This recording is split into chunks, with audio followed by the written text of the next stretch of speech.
जब हजरत नूह अल्लाह के हुक्म से कश्ती बना रहे थे, हर रोज एक बूढ़ी मोमिना औरत अपनी छोटी सी घटरी उठाए उनके पास आती। वो कहती, ए अल्लाह के नबी, कश्ती कब रवाना होगी? हजरत नूह मुस्कुराकर फरमाते, अभी देर है, वक्त आने दो। वो औरत वहां बैठी रहती, पूरा दिन इंतजार करती, फिर शाम होते ही घर वापस चली जाती। यह सिलसिला कई दिनों तक चलता रहा। एक दिन हजरत नूह ने उस बूढ़ी औरत से फरमाया, ए बूढ़ी अम्मा, जब जाने का वक्त आएगा तो तुझे बता दिया जाएगा। वो सर झुकाकर चल दी, मगर दिल में यकीन था कि जब कश्ती चलेगी नबी जरूर बुलाएंगे। वक्त गुजरता गया, फिर अल्लाह का अजाब आ गया।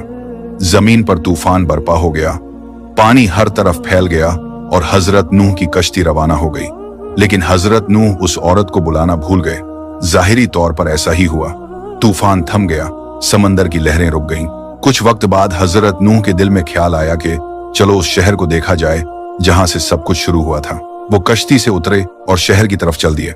जब शहर पहुंचे तो देखा हर तरफ वीरानी और तबाही है, मगर एक कोने में एक झोपड़ी से रोशनी आ रही थी।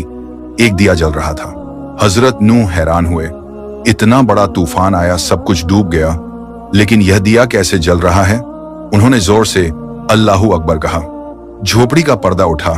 वही बूढ़ी औरत घटरी उठाए बाहर आई और मासूमियत से बोली, या नबी अल्लाह, क्या कश्ती अब तैयार है?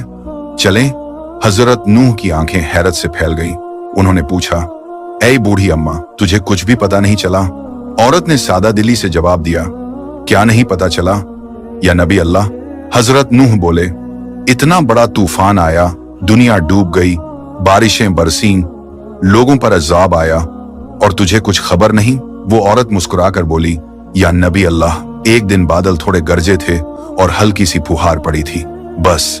हजरत नूह ने आसमान की तरफ देखकर फरमाया, ए मेरे रब, यह क्या मौजिजा है?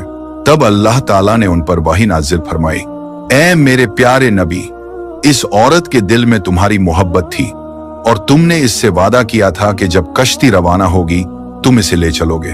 तुम अपना वादा भूल गए, लेकिन मैं रब्बुल आलमीन तुम्हारे वादे का भी जिम्मेदार हूं। मैंने अपने अजाब को इस तक पहुंचने ही नहीं दिया, इसे एहसास तक